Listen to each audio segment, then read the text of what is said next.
perkenalkan, saya Atika Safialagan, siswi SMA Negeri Plus Provinsi Riau.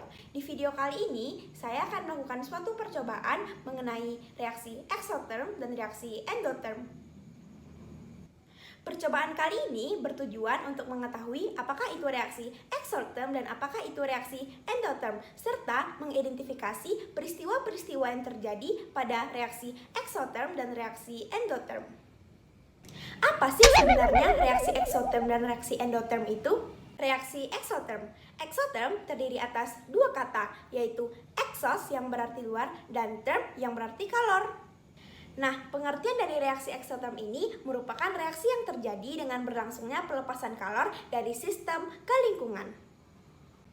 Reaksi endotherm. Endotherm terdiri atas dua kata, yaitu endo yang berarti dalam dan therm yang berarti kalor.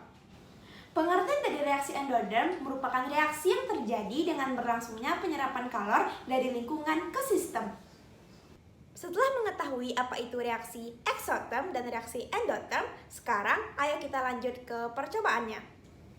Nah, apa saja ya bahan dan alat yang kita butuhkan?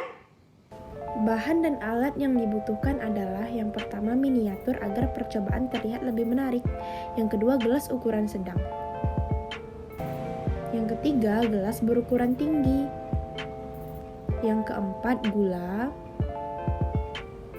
Yang kelima deterjen. Yang keenam sabun. Yang ketujuh termometer. Yang kedelapan sendok plastik. Yang kesembilan tisu. Yang kesepuluh mancis. Yang ke-11 air berwarna. Yang ke-12 piring. Yang ke-13 lilin. Dan yang terakhir air mineral. Setelah mempersiapkan alat dan bahan yang dibutuhkan, mari kita lanjut ke percobaannya. Pertama-tama kita akan mengukur suhu air mineral terlebih dahulu. Setelah diukur menggunakan termometer, didapatkan suhu air mineral adalah 36,5 derajat Celcius. Untuk percobaan pertama, kita akan mencampurkan air mineral yang bersuhu 36,5 derajat Celcius tadi dengan gula. Setelah diukur dengan termometer, maka didapatkan suhu air mineral yang telah dicampur dengan gula adalah 32,3 derajat Celcius. Untuk percobaan kedua, kita akan mencampurkan air yang bersuhu 36,5 derajat Celcius tadi dengan deterjen. Lalu kita aduk. Setelah diukur menggunakan termometer, ternyata suhu air yang telah dicampurkan dengan deterjen tadi adalah 39,6 derajat Celcius. Untuk percobaan ketiga, kita mencampurkan air yang bersuhu 36,5 derajat Celcius tadi dengan sabun.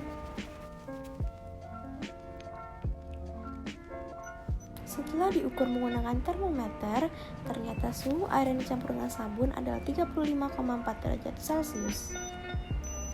Nah, dari percobaan ini, reaksi yang dihasilkan oleh percampuran air mineral dengan gula dan sabun merupakan reaksi endotherm. Sedangkan percampuran antara air mineral dan juga deterjen merupakan reaksi exotherm. Wah, mengapa ya? Nah, suhu air mineral yang awalnya 36,5 derajat Celcius turun menjadi 32,3 derajat Celcius setelah dicampurkan dengan gula.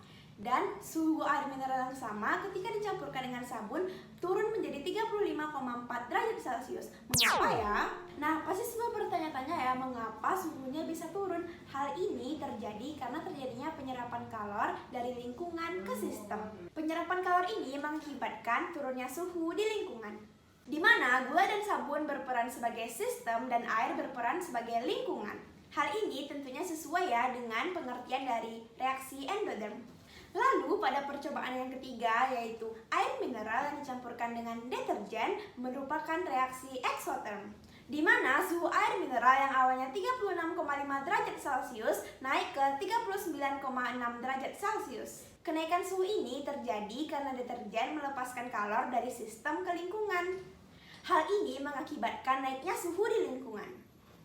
Nah, di sini deterjen berperan sebagai sistem dan air berperan sebagai lingkungan.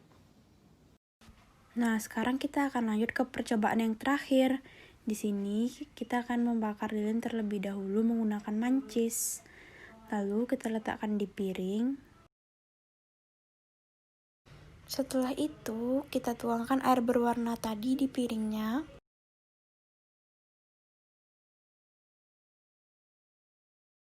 Dan kita tutup dengan gelas yang berukuran tinggi. Dan lihatlah reaksi yang terjadi, semua air yang berada di sekitaran piring masuk ke dalam gelas tersebut. Wah, apakah itu sulap? Keren banget, airnya bisa terserap ke dalam gelas. Kira-kira apa ya yang menyebabkannya? Nah, reaksi yang terjadi pada udara yang berada di dalam gelas merupakan reaksi endoderm. Lilin atau api yang ditutupi gelas akan kehabisan oksigen. Nah, dengan kehabisannya oksigen ini, api tidak akan bisa hidup. Nah, dengan tidak adanya oksigen di dalam gelas, maka suhu di dalam gelas akan turun. Nah, penurunan suhu inilah yang menyebabkan penyerapan kalor dari luar ke dalam gelas. Nah, ini mengapa air yang berada di luar gelas akan terserap ke dalam gelas. Hal ini tentunya sesuai ya dengan pengertian reaksi endoderm. Nah, akhirnya kita sudah sampai nih di akhir video. Mungkin hanya itu yang dapat saya sampaikan. Kurang lebihnya mohon dimaafkan. Semoga video ini bermanfaat bagi kita semua. Wabillahi taufiq wal hidayah. Wassalamualaikum warahmatullahi wabarakatuh. Dadah.